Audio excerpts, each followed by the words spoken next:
welcome to the first edition of Disability and You. This program will be coming to you twice monthly at this time with the compliments of the National Communications Network with production done by the Disability and You team. The objective of the program is to sensitize you, the members of the public, on the rights and abilities of persons living with disabilities and also the issues that affect their independence. Additionally, we will share with you information on the achievements of persons with disabilities. So it's not just going to be about the negatives, but we'll also highlight the positives of persons living with disabilities. The program will comprise of interviews, panel discussions, and from time to time I'll even share with you documentaries coming out of the disability community. The program will be focused mainly on the disability community here in Guyana, but there would be programs that will highlight some of the achievements of persons with disabilities in the Caribbean and further afield. So I encourage you to join me every Saturday at 2 p.m. or 14 hours for a Disability and You TV. Alright, the program will be for approximately half an hour duration.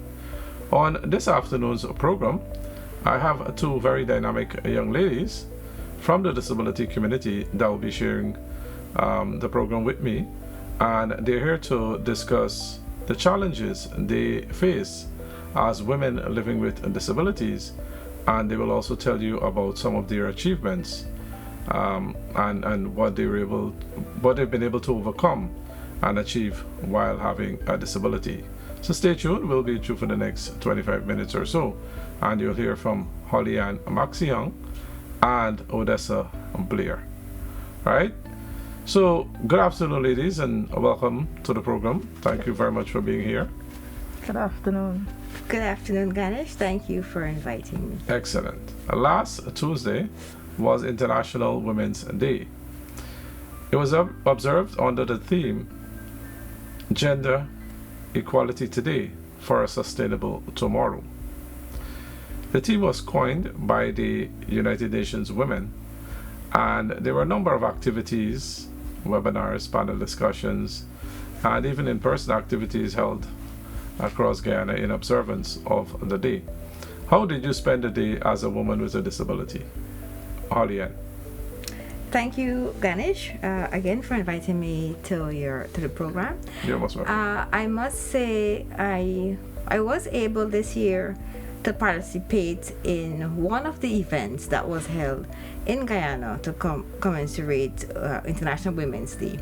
On Sunday, I was able to take part in the walkathon, or the walk that was hosted by the First Lady from the Bank of Guyana to the bandstand.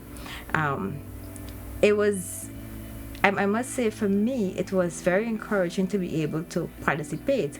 However, it was disappointing that I think I was the only wheelchair user who was there.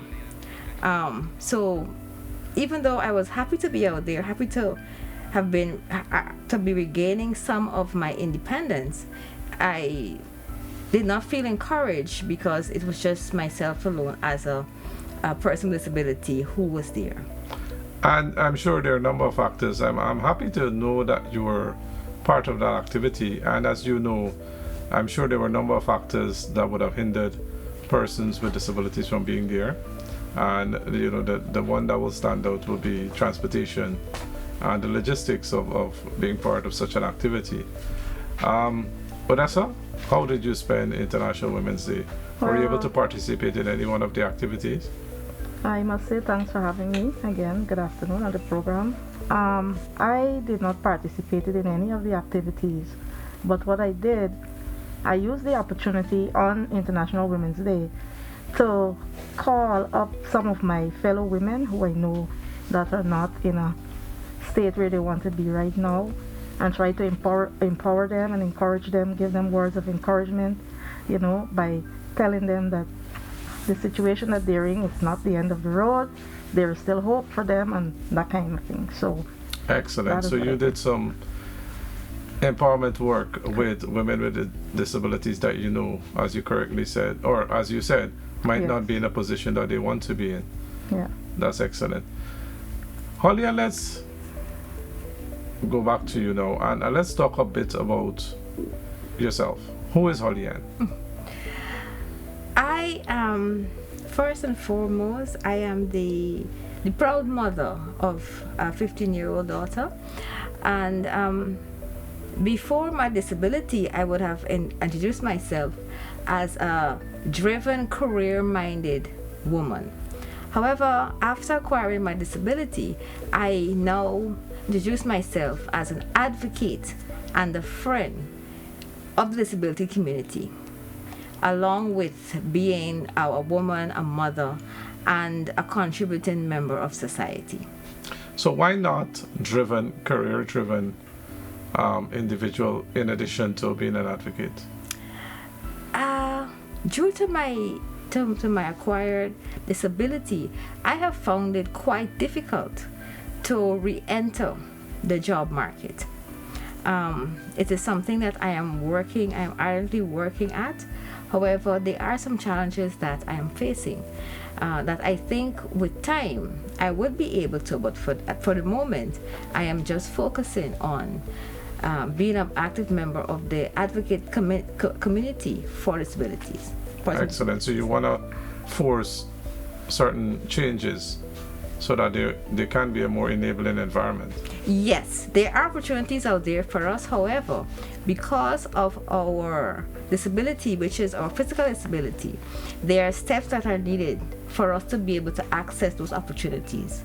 And a simple one as having wheelchair ramps for us to enter buildings would go a far way in allowing us to go back into the world of work or to become entrepreneurs for ourselves. Mm-hmm. All right, Odessa, tell us, who is Odessa Blair?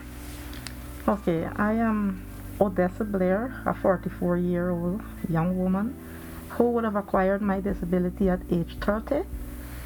I was fully sighted for 30 years. I actually participated in any activities you can think about during the time I was sighted until July 4th, 2008, when I was pregnant with my second child. I have 2 children, mind you, and I woke up one morning just like that and couldn't see. That was the most devastating day of my life, but I did not allow myself to stay there. I tried and I did so many things to make myself independent. I decided to go and resit the CXC examination where I acquired my 5 subjects, and I attended the University of Guyana where I acquired my bachelor's degree in social work. And now I am back into the community, the disabled community, trying to bring light to the persons who are in the state that I was in, encouraging them and let them know that having a disability is not the end of the world and you can still bounce back and do something with your life. Excellent. Odessa, what are some of the challenges you encounter living with a disability? Well, first and foremost, family members within the persons around you that is closest to you, those are the ones that sometimes make life more difficult for you, because remember, the way they treat you, that's the way other people is going to treat you outside.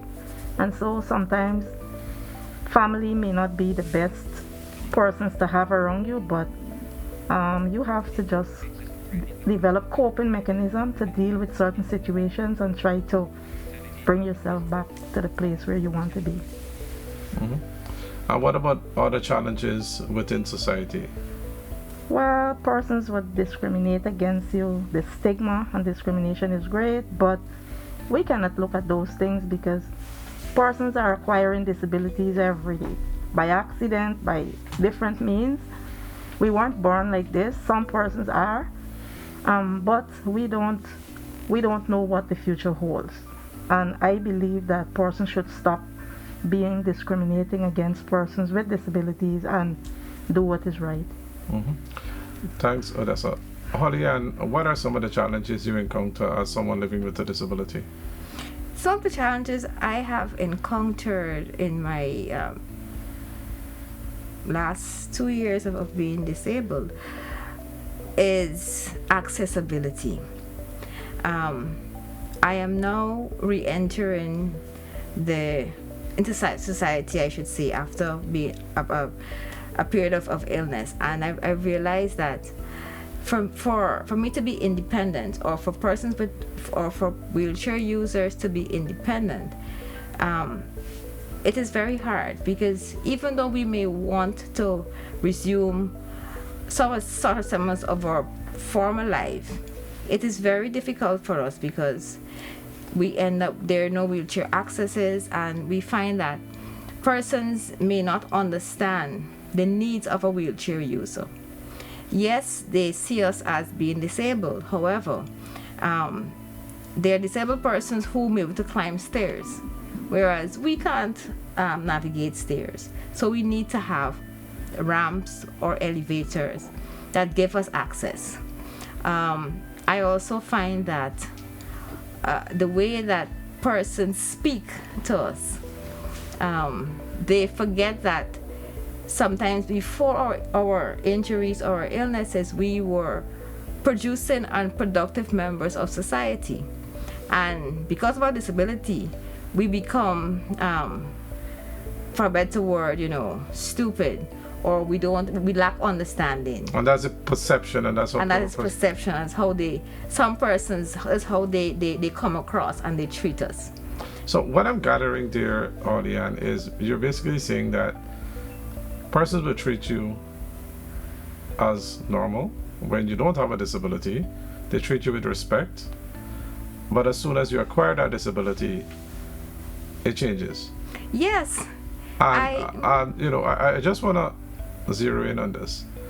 You have been in both positions, like Odessa. And the persons that you interacted with before you acquired your disabilities, and your interactions with those same individuals after acquiring a disability, what was the nature of those interactions, and what are those individuals' attitude towards you? In some cases, there were no changes, and in some instances, you become, somewhat to be pitied. Your intellectual capacity, for some reason, they think that it went along with your ability to walk. So you're no longer, even if you're in discussions and you want to bring out a point, persons act like, oh, I didn't know you know this, or I didn't know that you were aware of this. I found that in my professional life, there are cases where there were individuals who I would have interacted with at senior levels, and now to get those same persons to even meet with me, it has become a challenge, because for some reason, I don't know, the thing that I am no longer capable of producing at that level anymore. It's all about their perception. Yes, their perception. Both Odessa and yourself would have highlighted some of the challenges and barriers that you encounter as someone living with a disability. Do you think, being a woman with a disability, your challenges are different from males living with disabilities, or do you think they're the same? Go ahead, Holly. For me, I have not really had a lot of time to think about it. But I can, throw my mind back to when I was able-bodied.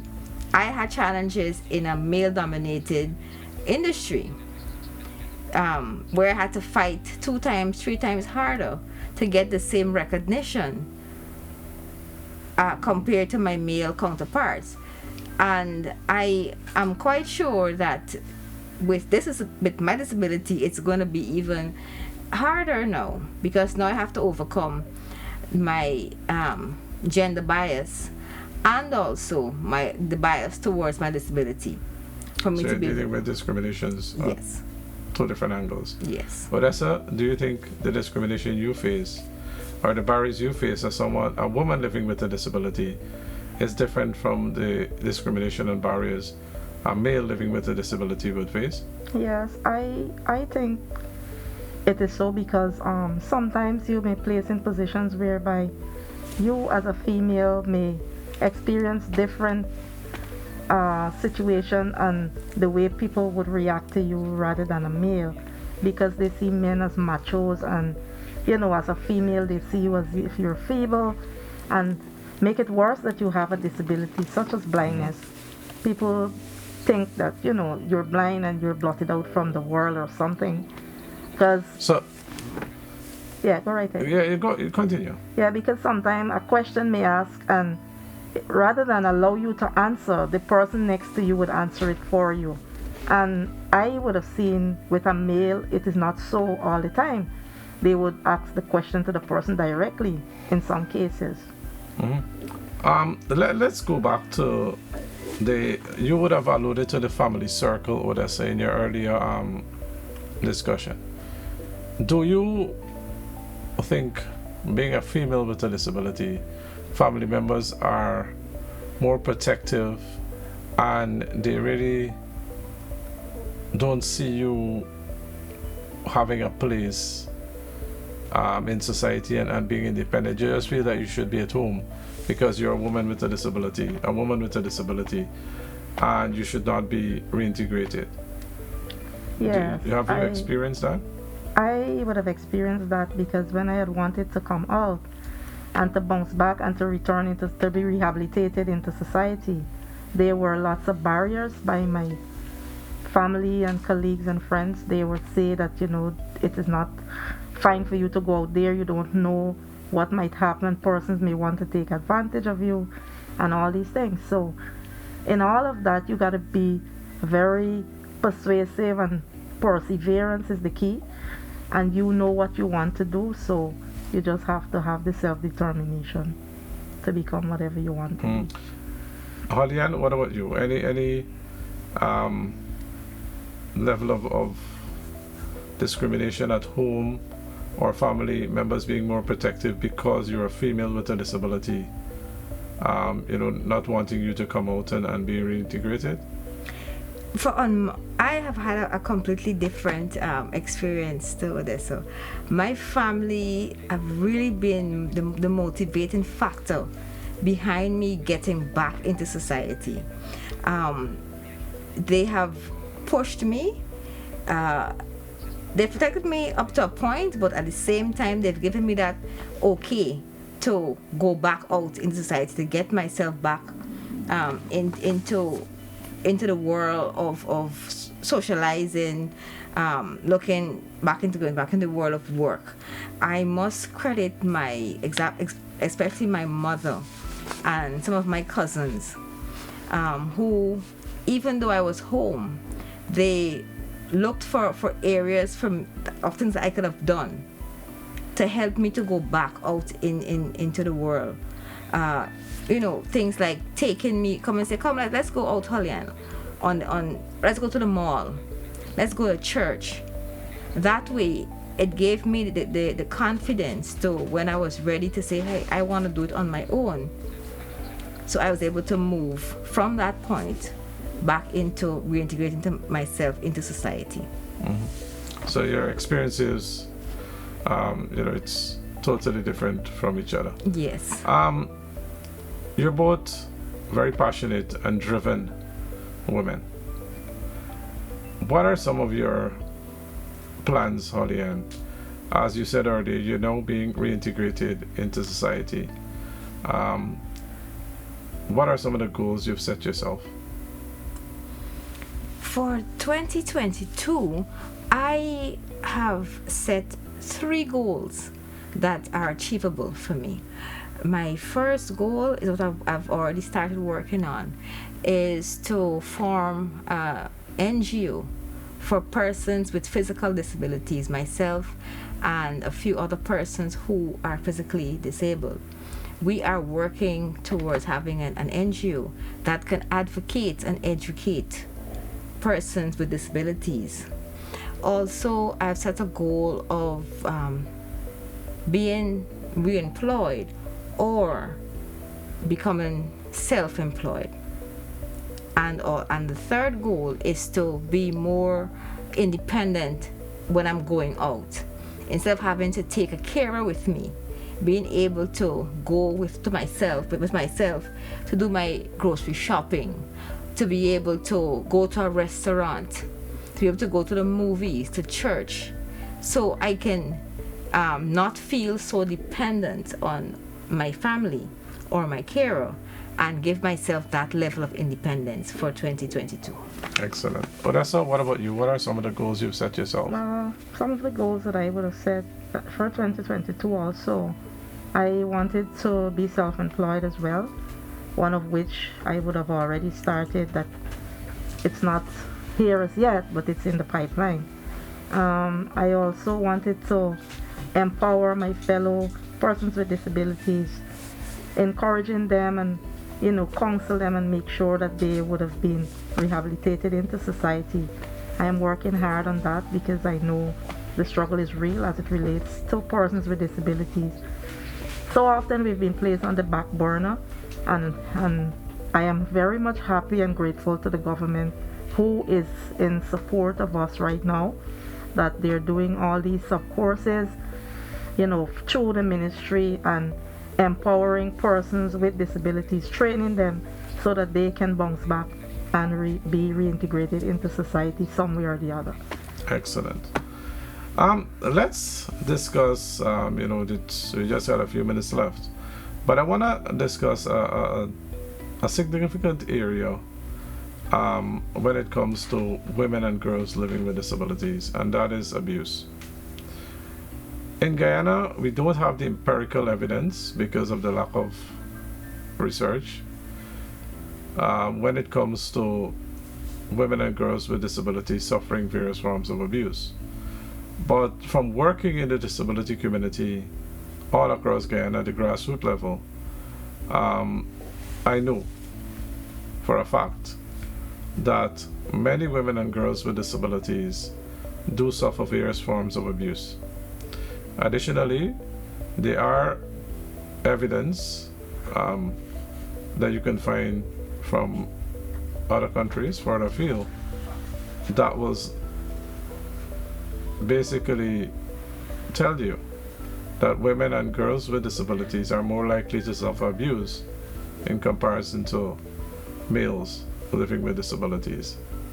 Odessa, you're a guidance counselor working with young persons with disabilities, and you've also worked with adults living with disabilities.